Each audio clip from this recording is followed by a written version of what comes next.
I আবওয়াবিল জান্নাতি শাআত, যে সমস্ত মা বোনেরা আল্লাহর বিধান পর্দা মেনে নিজের জীবনটা অতিবাহিত করবে, ওনারা যখন ইন্তেকাল করবেন কিয়ামতের দিন আল্লাহ রাব্বুল আলামিন তাদের জন্য জান্নাতের 8টি দরজা খুলে দেবে, নিজের ইচ্ছে মতো যে কোন দরজা দিয়ে বেহেশতে প্রবেশ করতে পারবে। সুবহানাল্লাহ।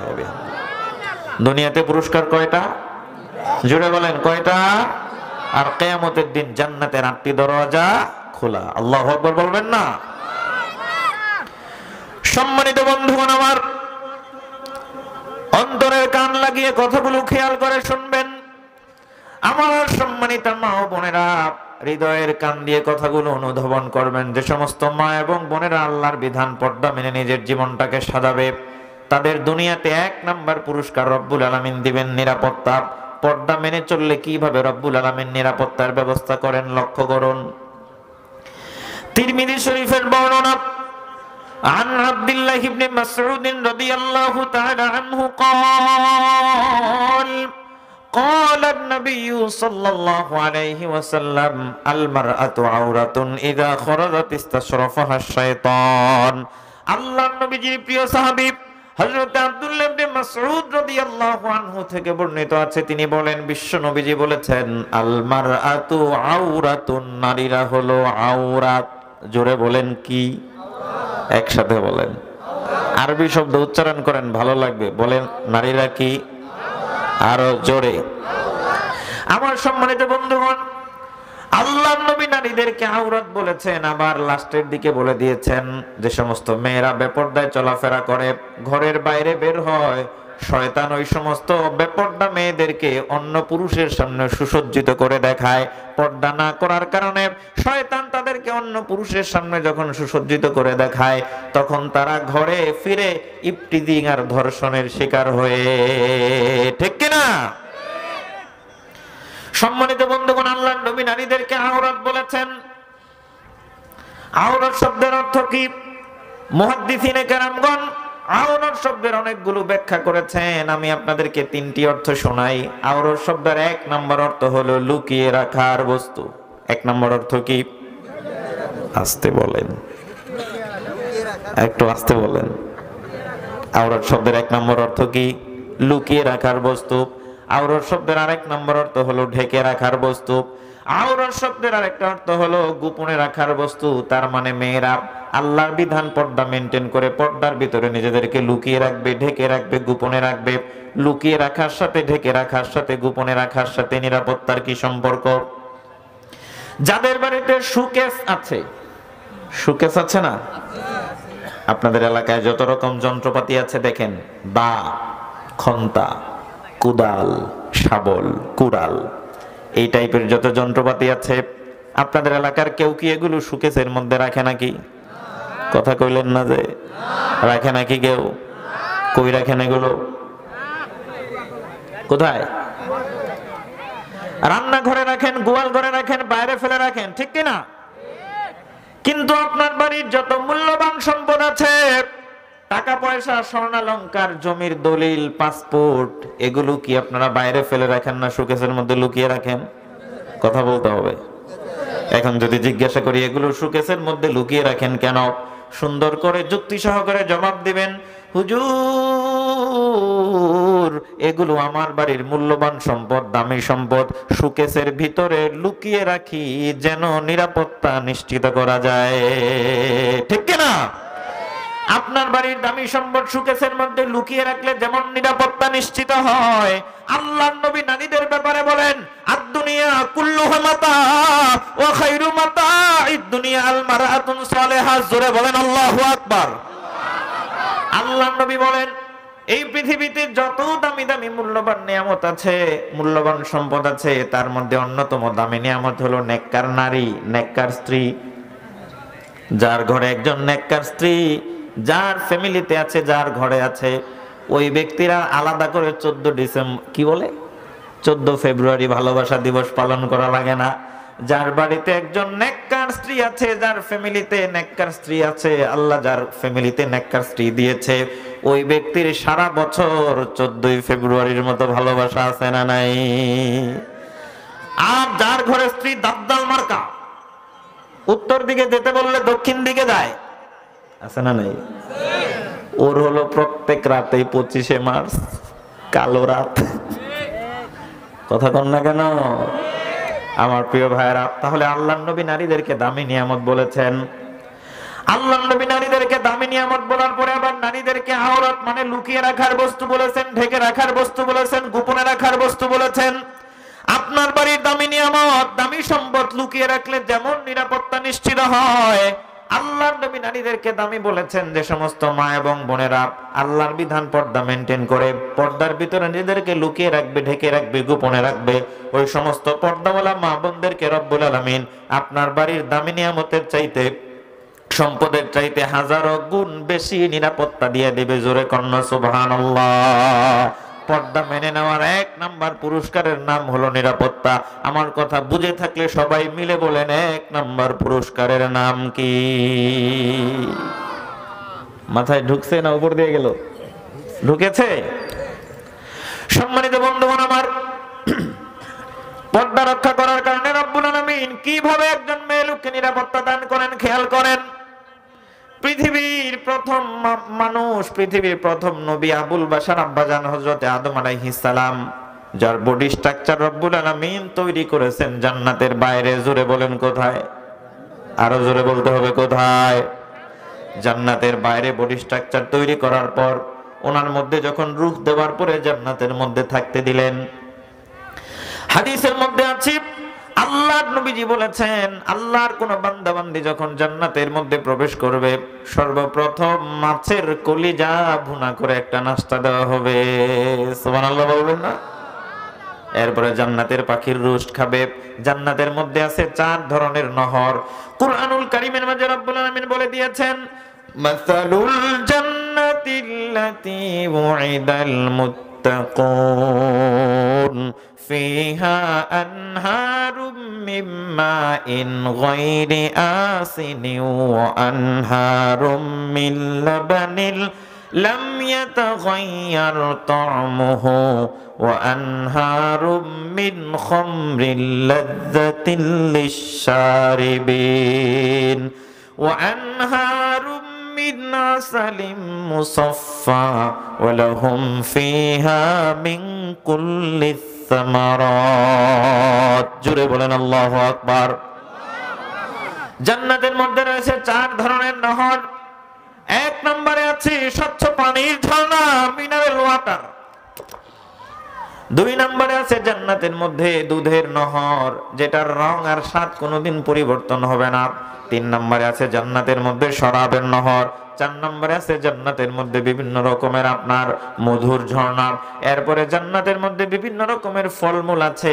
আব্বাজান আদম আলাইহিস সালাম ভালো করে খেয়াল করেন, জান্নাতের মধ্যে প্রবেশ করার পরে মাছের কলিজা ভুনা খায়, জান্নাতের পাখির রুশ খায়।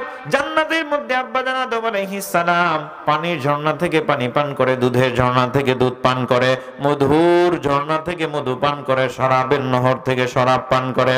জান্নাতের বিভিন্ন রকমের ফলমূল খায়। আরামায়েশের বিছানার কোনো জান্নাতের মধ্যে অভাব নাই। এবার আপনাদের কাছে জিজ্ঞাসা করতে চাই, ভালো করে বুঝে শোনা জবাব দিবেন ভাই। আদম আলাইহিস সালাম জান্নাতের মধ্যে যাওয়ার পরে আদম আলাইহিস সালামের জান্নাতের মধ্যে কি কোনো খাবারের অভাব আছে? জোরে বলতে হবে। পানি পান করার কি কোনো অভাব আছে? আরামায়েশের কি কোনো অভাব আছে নাকি?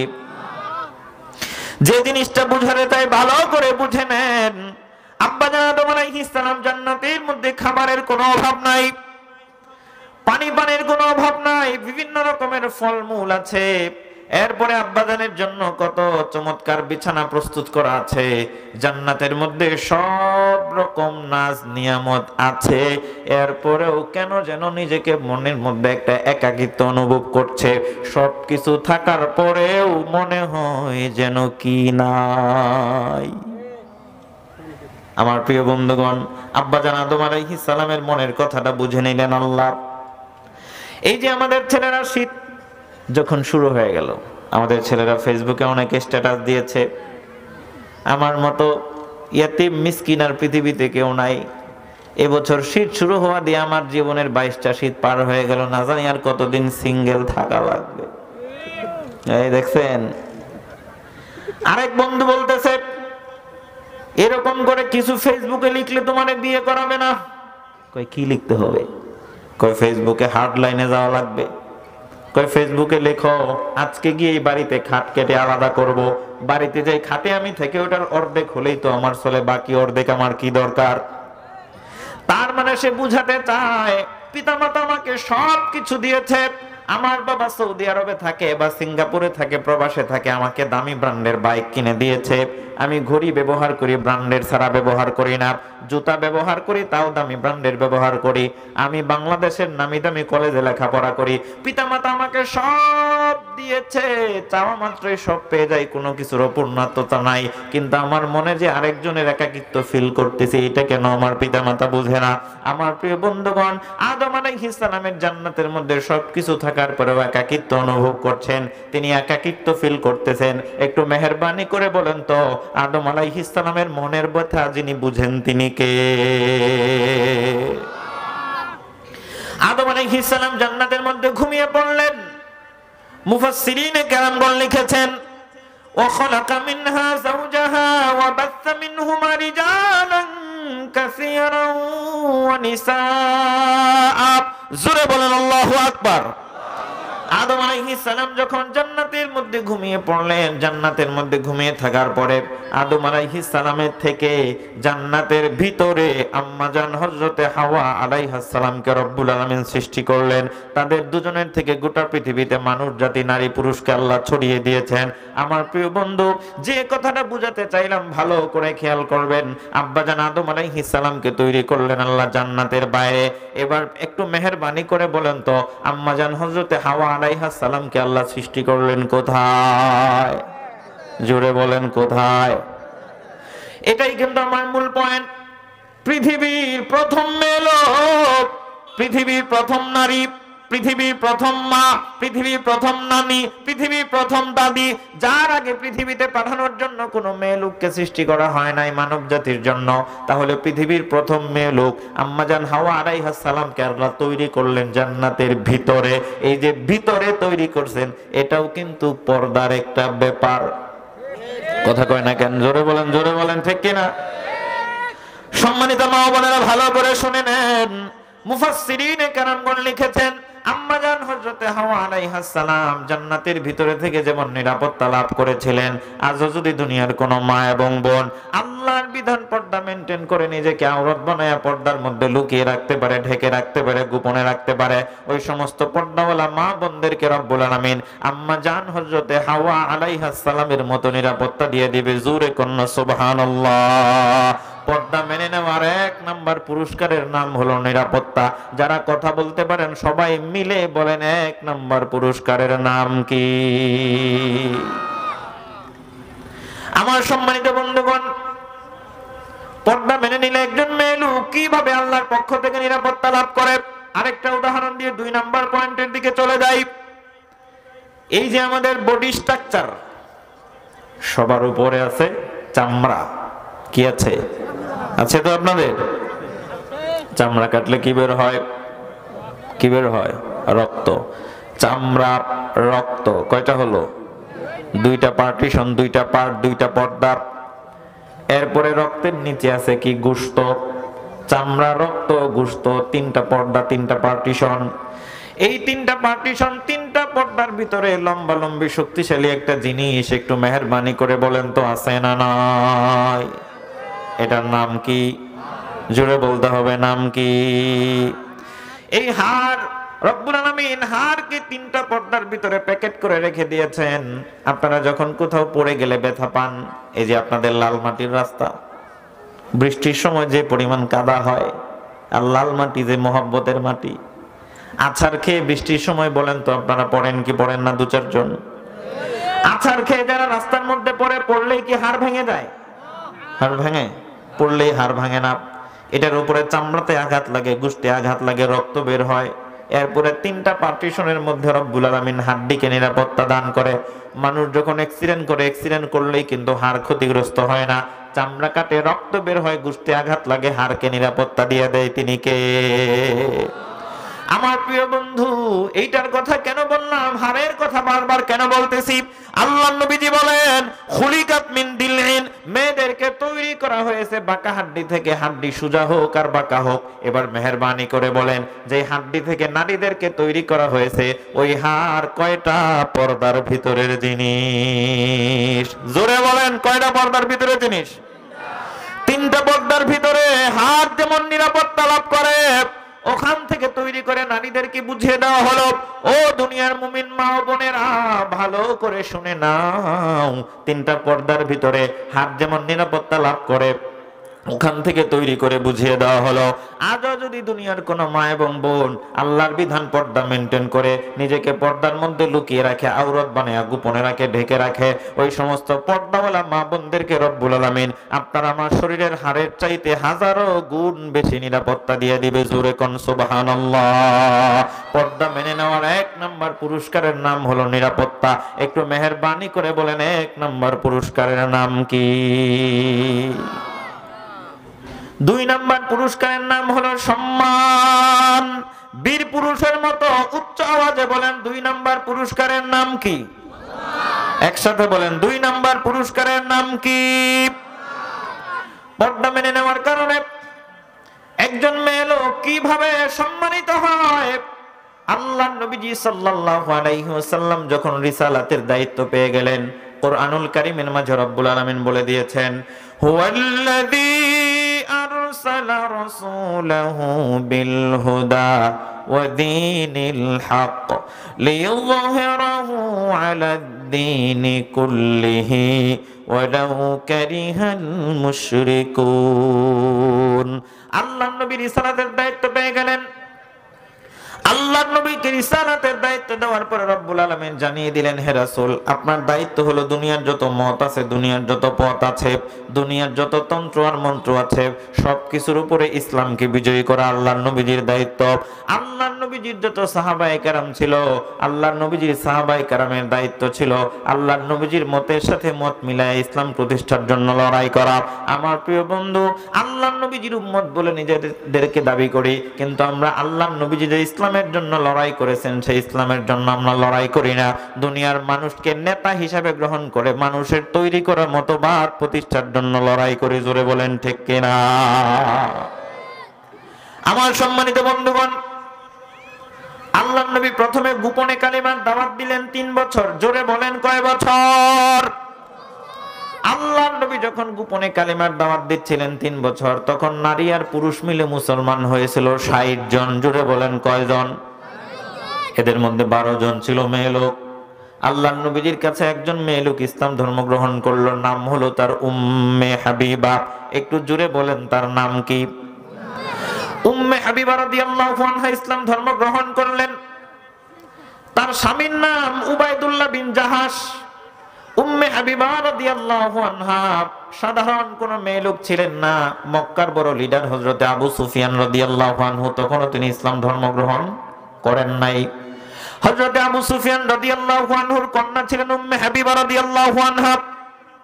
গোপনে গোপনে ইসলাম ধর্ম গ্রহণ করলেন। চিন্তা করলেন, আমি তো ইসলাম ধর্ম গ্রহণ করলাম, তাহলে আমার স্বামীকেও তো কালিমার দাওয়াত দেওয়া প্রয়োজন। তিনি তার স্বামীর কাছে গিয়ে বললেন, স্বামী আমার, আমি তো ইসলাম ধর্ম গ্রহণ করেছি, আল্লাহর রাসূলের কাছে কালিমা পড়ে মুসলমান হয়েছি, আমি বুঝতে পেরেছি এটাই হচ্ছে প্রকৃতপক্ষে সত্য দিন, আপনাকেও কালিমার দাওয়াত দিলাম, ইসলামের দাওয়াত দিলাম। তার স্বামী ডেকে বলল, উম্মে হাবিবা রে, আমি তো ইসলাম সম্পর্কে তেমন কোনো কিছুই জানি না, না জেনে কি ইসলাম ধর্ম গ্রহণ করা ঠিক হবে নাকি? ইসলাম সম্পর্কে ধারণা দাও। তিনি বললেন, আমি আর ইসলাম সম্পর্কে কি ধারণা দেব? চলেন বিশ্ব নবীজির কাছে, আল্লাহর নবীজির মাধ্যমে আপনি ইসলাম সম্পর্কে ধারণা পাবেন। তিনি তার স্বামীকে নিয়ে আল্লাহর নবীজির দরবারে হাজির হলো। আল্লাহর নবীজি সাল্লাল্লাহু আলাইহি সাল্লাম বরকতপূর্ণ জবানে, পবিত্র জবানে তার সামনে ইসলামের মূল মেসেজগুলো তুলে ধরলো। তার সামনে ইসলামের মূল মেসেজগুলো তুলে ধরার কারণে আল্লাহর নবীজির বক্তব্য তার হৃদয়ের মধ্যে প্রবেশ করলো। কারণ আল্লাহর নবীজি বক্তব্য দেওয়ার সময় কয়েকটা মূল নীতি অনুসরণ করতেন। আল্লাহর নবী হাদিসের মধ্যে বলেছেন, বাশশিরু ওয়ালা তুনাফফিরু, তোমরা মানুষকে সুসংবাদ দাও, দুঃসংবাদ দিয়ে দূরে ঠেলে দিও না। ইয়াসসিরু ওয়ালা তুআসসিরু, তোমরা মানুষকে সহজ করে বোঝাও, কঠিন করে বোঝাও না। আল্লাহর নবী ইসলামটাকে সহজ করে উপস্থাপনা করতেন। আর আমরা বর্তমানে কিছু হুজুরেরা, বিশেষ করে কিছু কিছু অতিরিক্ত বুঝা মুফতিরা ফতোয়া দিতে দিতে দিতে দিতে ইসলামটাকে কঠিন বানিয়ে ফেলেছে, ঠিক কিনা? আমার প্রিয় বন্ধুগণ, এক হুজুর বলে এইটা করো, আরেক মুফতি সাহেব বলে এটা করো, সাধারণ পাবলিক বলে আমরা যাবো কোন দিকে? আছে না নাই? ফতোয়ার সিপাই পড়ে গেছি আমরা। আশরাফ আলী থানভী রাহমাতুল্লাহ আলাইহি চমৎকার একটা বক্তব্য দিয়েছেন। এখন বৈশা থাকে অনেকে যে আমি মুফতি, আমার কাছে ফতোয়া নাও। আগে বড় বড় উলামায়ে কেরামদের কাছে গেলে ফতোয়া জানলেও সহজে বলতেন না, তার চেয়ে বিজ্ঞ যিনি তার কাছে পাঠিয়ে দিতেন। কথা বুঝতে পেরেছেন? এটাই কিন্তু আদব। ফতোয়া জানলেও সহজে বলতেন না, তার চেয়ে বিজ্ঞ যিনি আলেম ওনার কাছে পাঠিয়ে দিতেন, যে আপনি ওনার কাছে যান, আমার চেয়ে ভালো করে সমাধান দিতে পারবেন। আর এখন আমরা মুফতি হওয়ার পরে ভাবি আমি হয়ে গেছি একটা তাল গাছ। আমার প্রিয় বন্ধুগণ, আশরাফ আলী থানভী রাহমাতুল্লাহ আলাইহি বিষয়টা চমৎকার করে বুঝিয়েছেন। এক লোক ইসলাম ধর্ম গ্রহণ করলো, বয়স হলো তার 60 বছর। একটু জবান খুলে বলেন বয়স কত বছর? 60 বছর বয়সে যখন ইসলাম ধর্ম গ্রহণ করলো, কিছু উলামায়ে কেরাম দেখা করতে আসলো তার সঙ্গে। তার মধ্যে একজন মুফতি ছিল, সে বলতেছে আপনি তো ইসলাম ধর্ম গ্রহণ করেছেন, কিন্তু ঘটনা তো ঘটে গেছে এক জায়গায়। কই কি হয়েছে? আপনি তো আগে মুসলমানই করেন না, এখন তো আপনার মুসলমানই করা লাগবে, আগা কাটতে হইব আর কি। এখন এই লোকটা চিন্তা করলো ঘটনা তো পেছ খেয়ে গেছে, শান্তির আশা ইসলাম ধর্ম গ্রহণ করলাম, এখনই তো কাটাকাটি শুরু হয়ে গেল, কাটাকাটির মধ্যে আমি নাই, আগের ধর্মে ফিরে যেতে চাই। ইসলাম পরিত্যাগ করে যদি কেউ অন্য ধর্ম গ্রহণ করে তাকে কি বলা হয়? মুরতাদ। কি বলা হয়? এখন আরেক হুজুর দাঁড়ায় গেল, কয় সর্বনাশ, আরো বিপদে পড়বেন বেশি। কয় কি বিপদ? কয় বিপদ হলো আপনি যদি মুরতাদ হয়ে যান, হাদিসের মধ্যে আছে মুরতাদের কি করা লাগে? কথা কয় না, কি করা লাগে?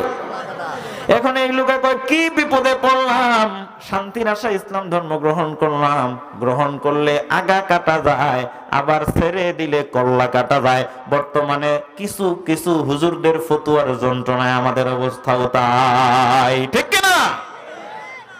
ইসলামটাকে কঠিন করা যাবে না, সহজ করে বুঝাতে হবে। ফতোয়া জানলেও আমার চাইতে বিজ্ঞ যিনি আলেম তার কাছে ফতোয়া নেওয়ার জন্য পাঠাতে হবে, তাহলে আলেমদের সম্মান বাড়িয়ে দিবেন কে? সম্মানিত বন্ধুগণ আমার, আল্লাহর নবী যখন সহজ করে তার সামনে ইসলামটাকে তুলে ধরলেন, তার হৃদয়ের মধ্যে ইসলামের কথাগুলো প্রবেশ করলো। তিনি সঙ্গে সঙ্গে আল্লাহর নবীজির কাছে স্বীকার করে নিলেন লা ইলাহা মুহাম্মাদুর রাসূলুল্লাহ। যারা পারেন কালিমাটা সবাই জবান খুলে বলেন লা ইলাহা ইল্লাল্লাহু মুহাম্মাদুর রাসূলুল্লাহ সাল্লাল্লাহু আলাইহি ওয়াসাল্লাম। তিনি যখন ইসলামের ছায়াতলে প্রবেশ করলেন, নিজের বাড়িতে চলে গেলেন।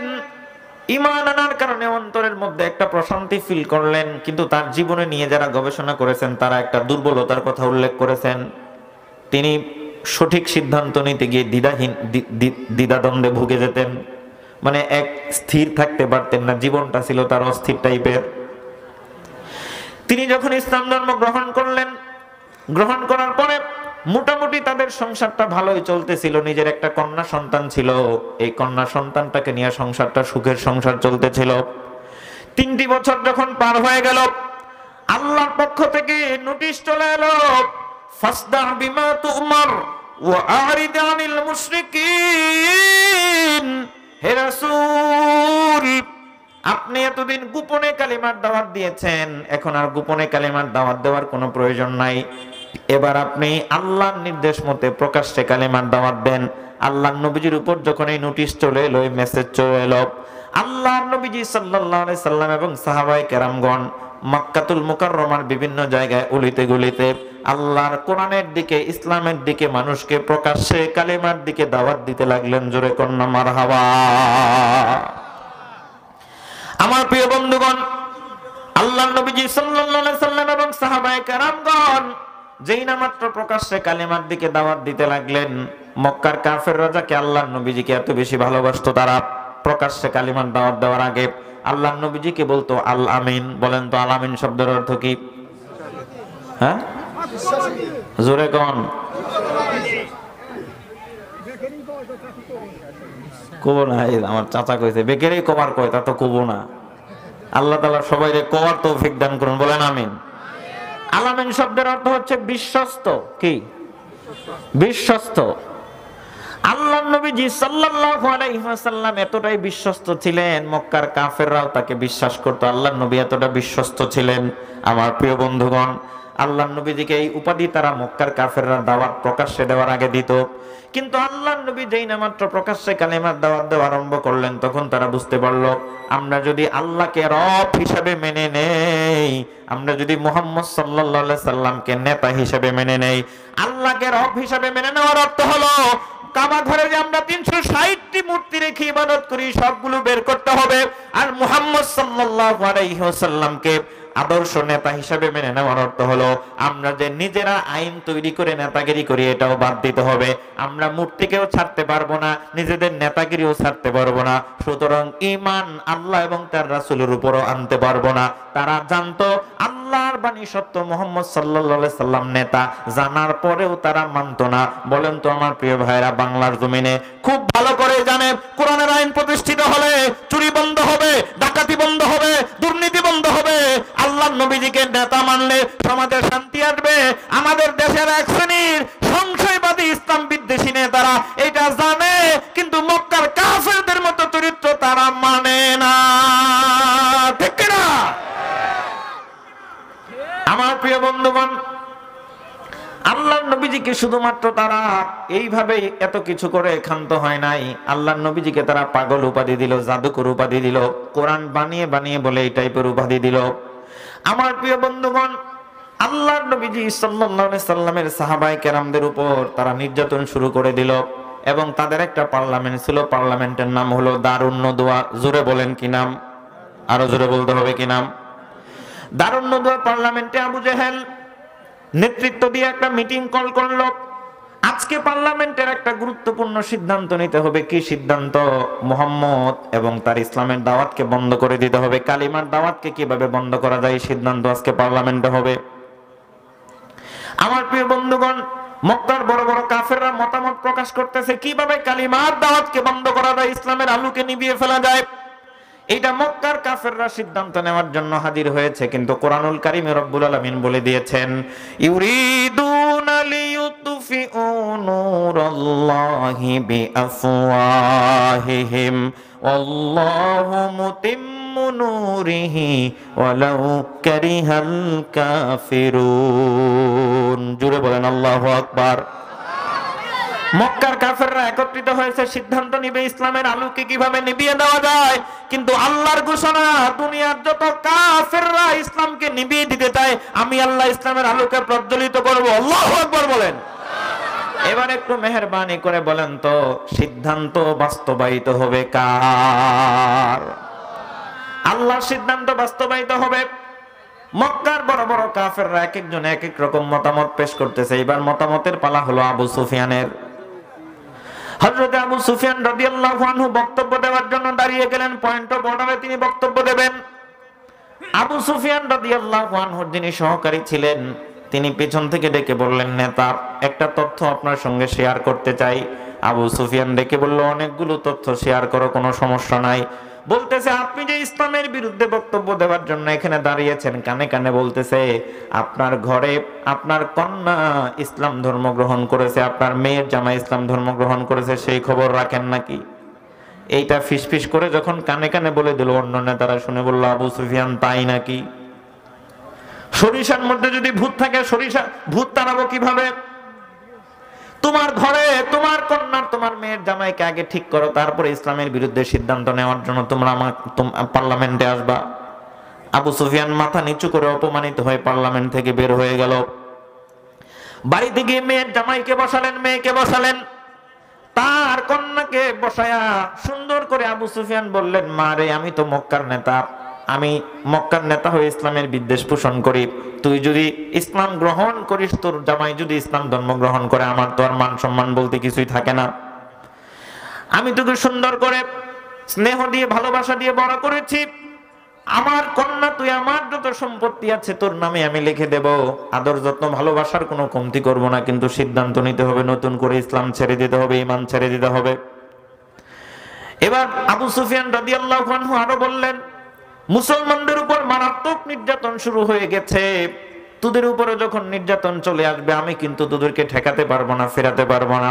নির্যাতনের মধ্যে পড়ে তোরা খুব কষ্ট করবি, মক্কা থেকে তোদেরকে বের আনহু স্পষ্ট ভাষায় জানিয়ে দিলেন, ও আমার সম্মানিত পিতা, ইসলাম ধর্ম গ্রহণ করার কারণে, আল্লাহকে রব বলে গ্রহণ করার কারণে, আল্লাহর নবীজিকে আদর্শ নেতা হিসেবে গ্রহণ করার কারণে যদি আপনার আদর যত্ন, যদি আপনার ভালোবাসা, আপনার সম্পত্তি থেকে বঞ্চিত হওয়া লাগে রাজি আছি, মক্কা ছাড়তে হয় রাজি আছি, জন্মভূমি ছাড়তে হয় রাজি আছি, এরপরে যদি মক্কার কাফেররা নির্যাতন করে নির্যাতন সহ্য করতে রাজি আছি, প্রয়োজনে জীবন দিতে রাজি আছি, তবু ঈমান ছাড়তে পারবো না। ঠিক কিনা? কি আসান দেখাতে হো তু আয় খানে বাহাদুর, তুম খানে বাহাদুর হো হাম ইমানে বাহাদুর। আমাদের টাকা না থাকতে পারে, পয়সা না থাকতে পারে, বিল্ডিং না থাকতে পারে, ওই ইন্ডিয়ার দালালদের, ইন্ডিয়ার ইস্কনদের বড় বড় অস্ত্রের গুদাম থাকতে পারে, কিন্তু আমাদের অস্ত্রের গুদাম নাও থাকতে পারে, ঈমান নামক যে বারুদ আছে, ওই গজওয়াতুল হিন্দে শহীদ হওয়ার যে তামান্না আছে, এই তামান্না নিয়ে যদি মুসলিম যুবকরা ময়দানে ঐক্যবদ্ধ হয়ে থাকতে পারে, তাদের বারুদ, কামান, যত যা কিছু আছে, কোনো কিছুই ঈমানের শক্তির সামনে টিকে থাকতে পারে না। ঠিক কিনা? হে ইমানদার বান্দা খোদার, একটি ব্যবসা শিখে নাও, ব্যবসা করার পুঁজি হে থা আল্লাহ মাবুদ রাসূল নেতা। ঠিক কিনা? হে ইমানদার বান্দা খোদার, একটি ব্যবসা শিখে নাও, ব্যবসা করার পুঁজি হে থা আল্লাহ মাবুদ রাসূল নেতা। তবে খুশখবর তোমার, হে ইমানদার বান্দা খোদার, একটি ব্যবসা শিখে নাও। নারায়ে তাকবীর।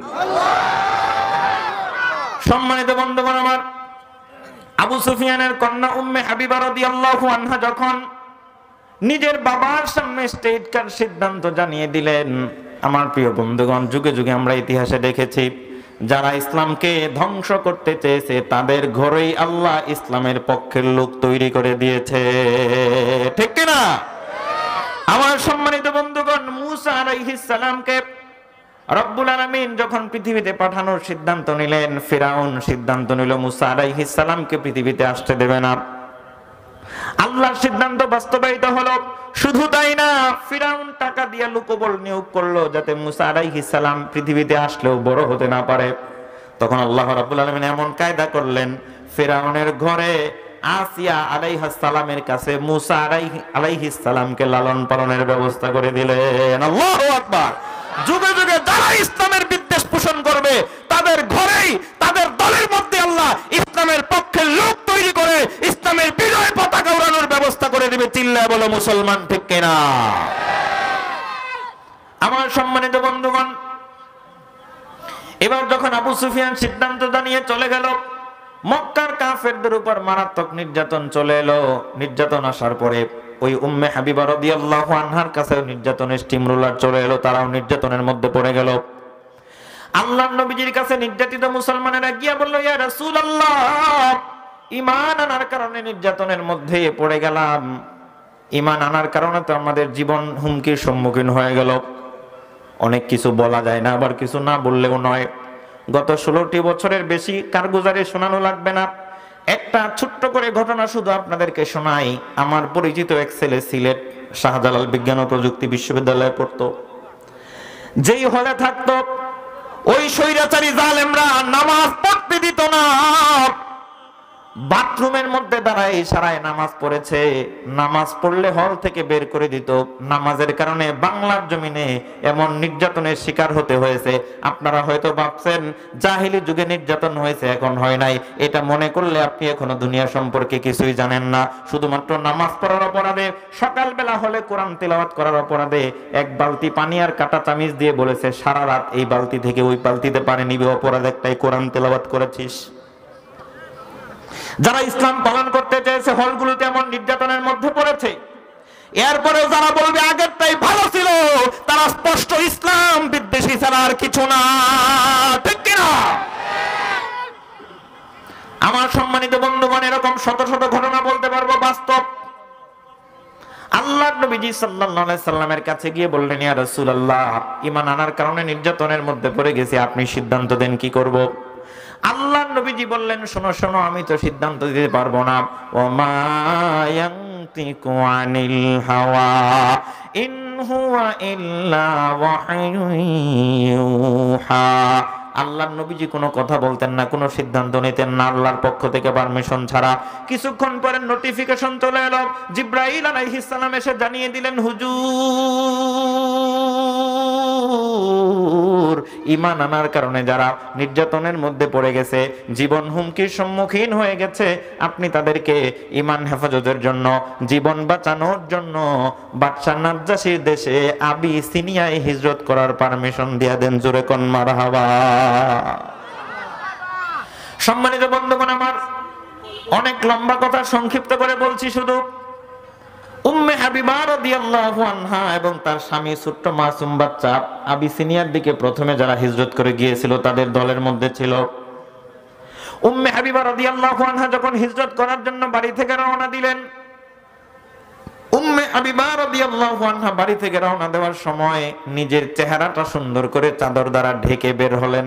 মারহাবা কি বলা যাবে না? এখন আপনাদের মনে একটা প্রশ্ন জাগতে পারে, চেহারা তিনি চাদর দ্বারা ঢাকলেন কেন? তখনও তো পর্দার আয়াত নাজিল হয় নাই। মুহাদ্দিসিনে কেরামগণ একটি হাদিস উল্লেখ করেছেন। আল্লাহর নবীজি সাল্লাল্লাহু আলাইহি ওয়াসাল্লাম বলেন, আল হায়াউ শুরবাতুম মিনাল ঈমান। লজ্জা হলো ঈমানের একটা অঙ্গ। যে ব্যক্তি ঈমান আনে তার মধ্যে একটা লজ্জাশীলতা তৈরি হয়, একটা ব্যক্তিত্ব বোধ তৈরি হয়। যে ব্যক্তির মধ্যে লজ্জা আছে তার ঈমান আছে। যার লজ্জা যত বেশি তার ঈমান তত বেশি, যার লজ্জা যত কম তার ঈমান তত কম। যে ব্যক্তি নির্লজ্জ, বেহায়া, বেশরম, ওই ব্যক্তি কখনোই খাঁটি মুমিন হতে পারে না, ঠিক কিনা?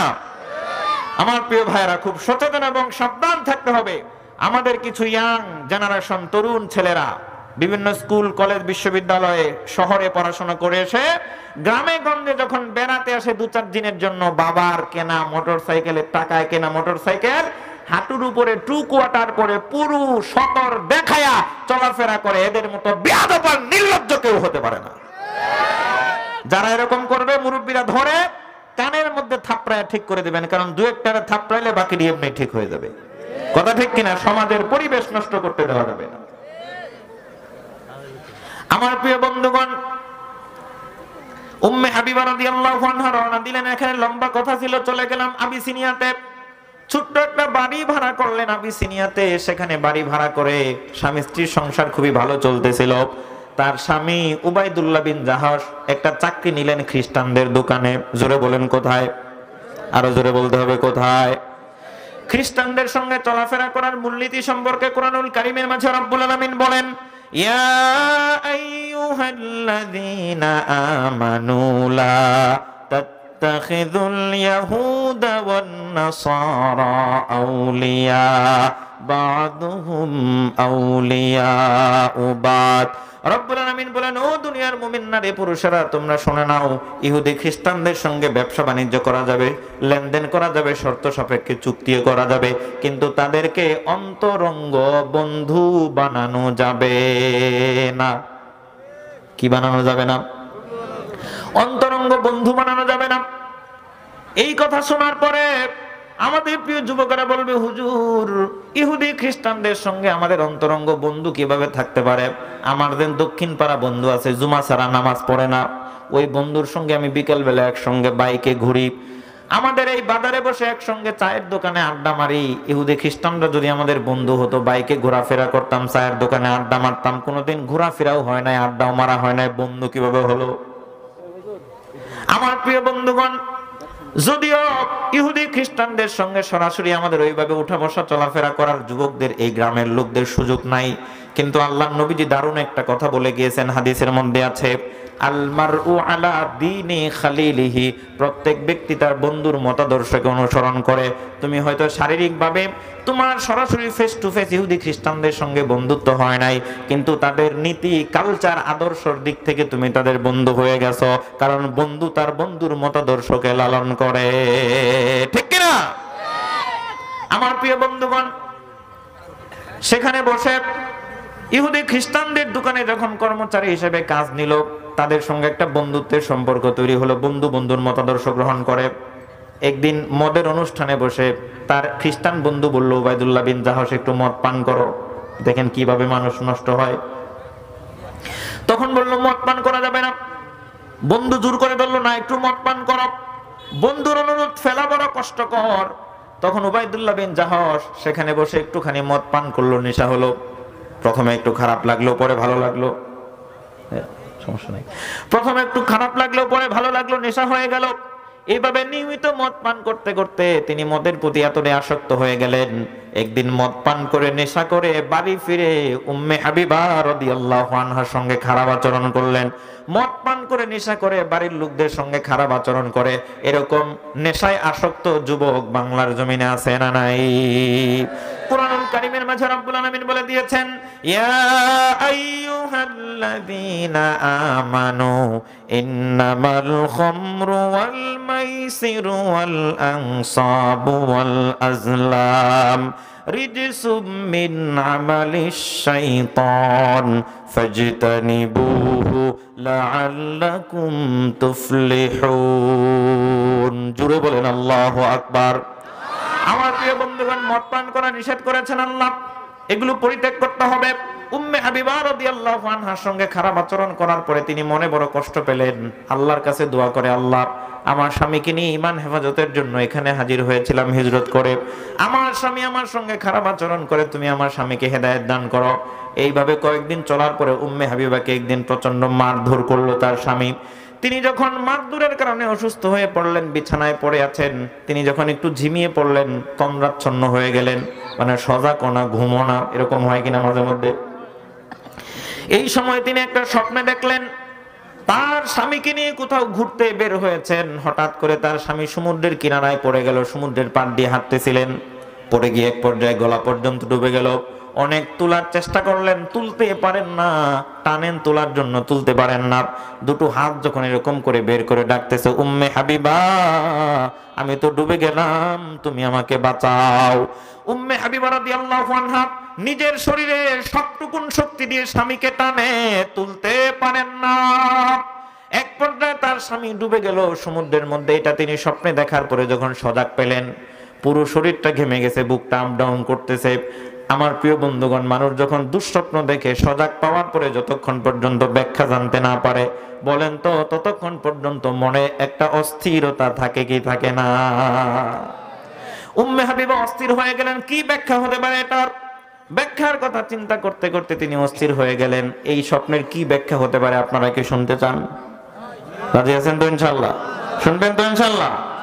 এই স্বপ্নের ব্যাখ্যাটা আপনাদের সামনে আমি বলবো, খুবই চমৎকার একটা ব্যাখ্যা, খুব কম সময়ের মধ্যে আমি শেষ করবো ইনশাআল্লাহ। তার আগে আপনাদের কাছে আকুল একটা আবেদন আছে। এই যে